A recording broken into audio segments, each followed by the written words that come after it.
Tout le monde. Alors, dans cette vidéo, on va s'intéresser à la résolution des équations différentielles. Et pour commencer, je vous propose d'aller regarder la résolution grâce à une fonction qui est toute déjà codée dans Python, enfin dans SciPy. Et donc, c'est parti, on y va. Donc ici, je vais rajouter une cellule. Alors, qu'est-ce qu'on va faire? Eh ben, on va faire tout ce qui est en bas, là. Et on va le faire petit à petit, et voilà. Donc, la fonction qu'on va utiliser s'appelle solve_ivp. Donc, si jamais vous n'avez aucune idée de ce que c'est cette fonction, vous avez oublié, ben vous faites tout simplement une recherche Google et vous dites résolution équation différentielle avec Python. Et du coup, ça vous donnera cette fonction et vous regarderez, vous irez chercher dans les tutoriels comment est-ce qu'elle fonctionne. Et voilà, donc moi c'est ça que j'ai fait, et grâce à ça, on va pouvoir utiliser cette fonction solve_ivp. Donc la première chose à faire, c'est déjà de l'importer, parce qu'elle ne se trouve pas dans Python tout court, elle se trouve dans un module, et donc c'est dans scipy.integrate, on va importer cette fonction-là, parce qu'en fait c'est la seule fonction de tout le module scipy integrate qu'on va utiliser, donc ça ne sert à rien d'importer tout scipy integrate. Par contre, ce qu'on peut faire, c'est importer NumPy, en général on l'utilise tout le temps, donc importe NumPy, et comme j'ai pas envie de me décrire à chaque fois NumPy.truc, je vais dire as np, c'est mon petit raccourci pour du coup dire np.truc, np.truc. Voilà déjà pour les imports. Une fois qu'on a fait ça, eh ben, on va aller regarder. Hein. Donc voilà, moi je veux utiliser solve_ivp, donc je regarde dans l'aide, qu'est-ce que ça prend? Eh ben, je vais le copier là, ce que j'ai regardé dans l'aide, ça prend ça, puis on ira voir le dense output après ce que c'est, mais ça prend déjà tous ces arguments-là. Donc avant de pouvoir appeler la fonction, ça veut dire que je vais devoir définir qu'est-ce que c'est fct, qu'est-ce que c'est t0, tf et y0. Alors, qu'est-ce qu'on va faire? Eh ben, on va définir une fonction. Donc pour définir une fonction, il faut peut-être se mettre d'accord sur quelle équation différentielle on va résoudre. Alors, quelle équation différentielle on va résoudre? Moi, ce que je vous propose, c'est de résoudre celle-là. Y' égale cos de t fois y. Y fois cos de t. Et donc, avec y de 0 égale 2 comme condition initiale.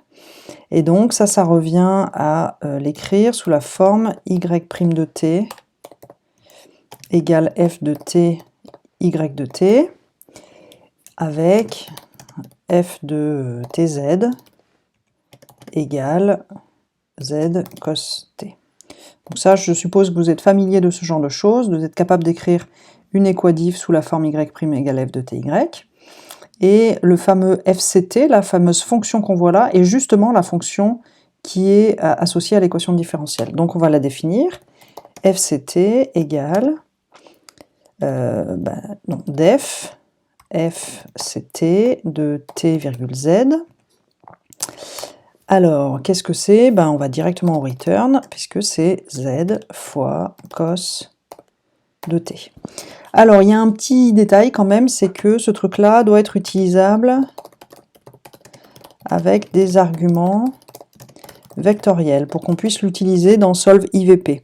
Donc là, le cosinus, hein, vous savez déjà, ça n'existe pas dans Python, il faudrait mettre math.cos en faisant import math.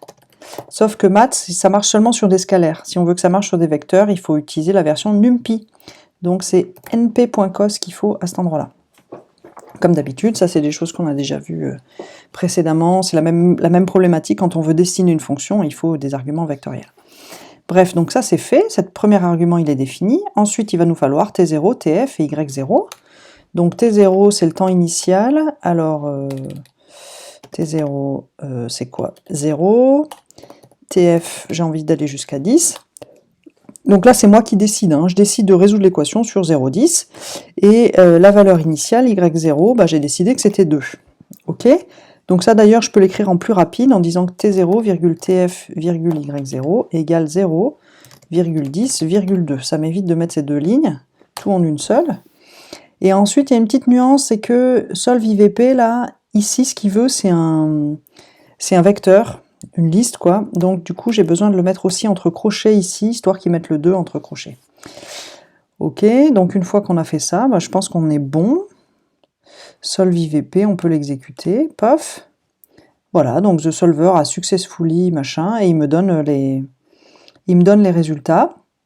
Donc je vois le résultat, d'ailleurs, je vois T et Y. Il me donne deux sorties, donc c'est super. Donc je peux donner un nom à la sortie, là je peux l'appeler... tout à l'heure j'avais fait Harry Potter, histoire que ce soit pas solution ou tout ça. Là on va faire Albus Dumbledore. Non, on va mettre une fille, tiens, pour changer. Minerva. Minerva égale solve, voilà. Et ensuite, du coup, on peut voir que Minerva, ça contient un truc qui s'appelle T, qui est un vecteur, et un truc qui s'appelle Y, qui est une matrice. Vous voyez, ici, il y a un crochet, là, il y a deux crochets. Donc, si je fais Minerva.T, ça, c'est un vecteur des temps. Donc, le vecteur des temps égale Minerva.T. Et la matrice des Y, c'est Minerva.Y. Ok, c'est comme si Minerva c'était une valise, si vous voulez, qui contient tout ça. Ça contient nfev, ngev, nlu, sol, status, success, tout ça. Et quand je mets point et le nom de ces trucs-là, ça me permettra d'accéder, par exemple, si je fais print Minerva. Et puis je peux demander nfev, j'imagine que ça va me sortir 92. Est-ce que c'est ça? 92, ouais. C'est cool, hein? Voilà. Donc du coup, je vais remettre le solve truc d'abord, histoire qu'on ait encore accès à ce qu'il y a dedans. Voilà. Donc du coup, quand je mets point et le nom de ces variables-là, ben, je peux y accéder. Donc quand je mets Minerva.t, c'est le vecteur des temps, point y, le vecteur des y. Maintenant, je peux faire un petit plot. Alors je vais importer matplotlib, comme d'hab. Et puis je vais vouloir dessiner y en fonction du temps, c'est le truc logique. Alors là, si je fais quoi? plt.plot, le premier dessin, plt.plot, je vais mettre le vecteur des temps et le vecteur des y, et puis voilà, je vais faire ce dessin là. Paf. Alors, qu'est-ce qui se passe? J'ai toujours le résultat de solve IVP. Non, je vais peut-être l'enlever celui-là cette fois. Non, je vais le laisser. Et là, il me dit, ah, il y a un problème, vecteur des temps n'est pas défini. Ah bah oui, je ne l'ai pas appelé vect, je l'ai appelé mat, parce que c'est une matrice, c'est pas un vecteur. Alors, qu'est-ce qui se passe? Il y a une erreur. Donc, je la connais, cette erreur, je voulais juste vous la montrer. En fait, on va les regarder. Je vais vous montrer, en fait, comment on gère les erreurs, c'est ça aussi, c'est ça que je voudrais vous montrer. Pour ceux qui n'ont pas trop l'habitude. Voilà, quel est le problème? X et Y doivent avoir la même première dimension pour faire le dessin. Mais là, il nous dit, voilà leur forme, 12, rien. Donc en gros, c'est un vecteur de taille 12. Et là, 1,12. Ça veut dire une ligne, 12 colonnes. Et lui, 12. Donc en gros, il ne peut pas dessiner un 12 contre un 1. Ça ne fait pas sens pour lui. Donc pour faire ça, qu'est-ce qu'on fait? Il va falloir qu'on inverse le 1 et le 12. Et ça, on peut le faire avec une opération de transposition.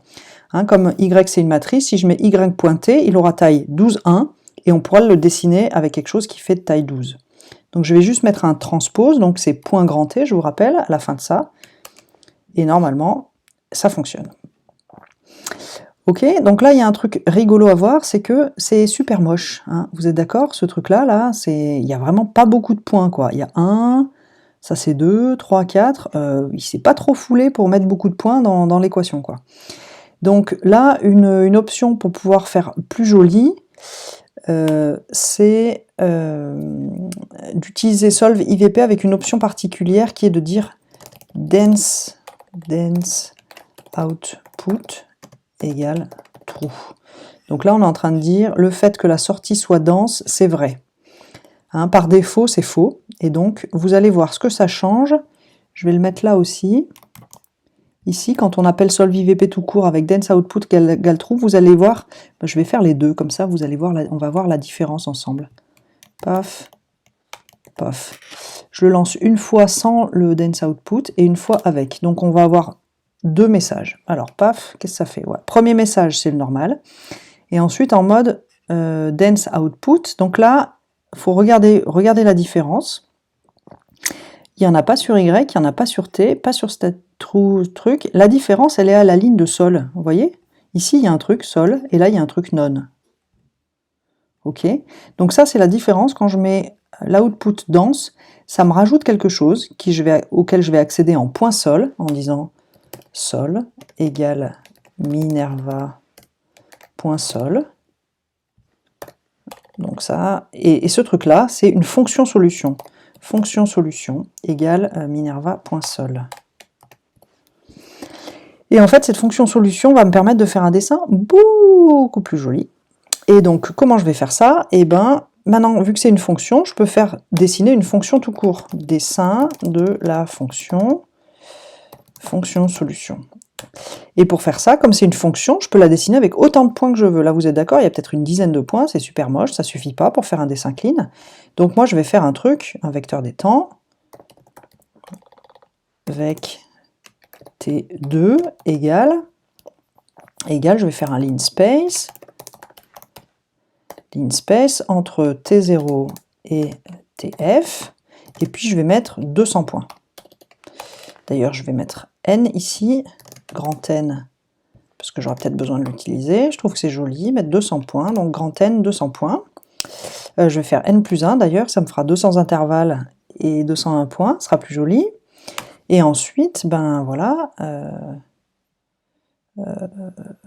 y sol 2 égale, ben, cette fonction solution, je l'applique à ce vecteur des temps. Ok, comme c'est une fonction, je peux lui donner un vecteur, ça me donnera un deuxième vecteur, et je vais pouvoir dessiner un vecteur en fonction de l'autre. Et là, je vais faire plt.plot, le vecteur des temps, et donc je dessine le y en fonction du vecteur des temps, donc je le mets en deuxième, et bam, qu'est-ce que ça me fait? Ah, il n'est pas trop content.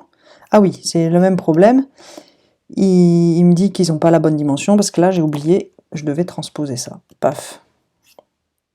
Et cette fois, ça marche, et regardez sur le même dessin, ce que ça me donne, quand j'ai mis vachement plus de points, bah, ça me fait un truc qui est beaucoup plus lisse, en fait.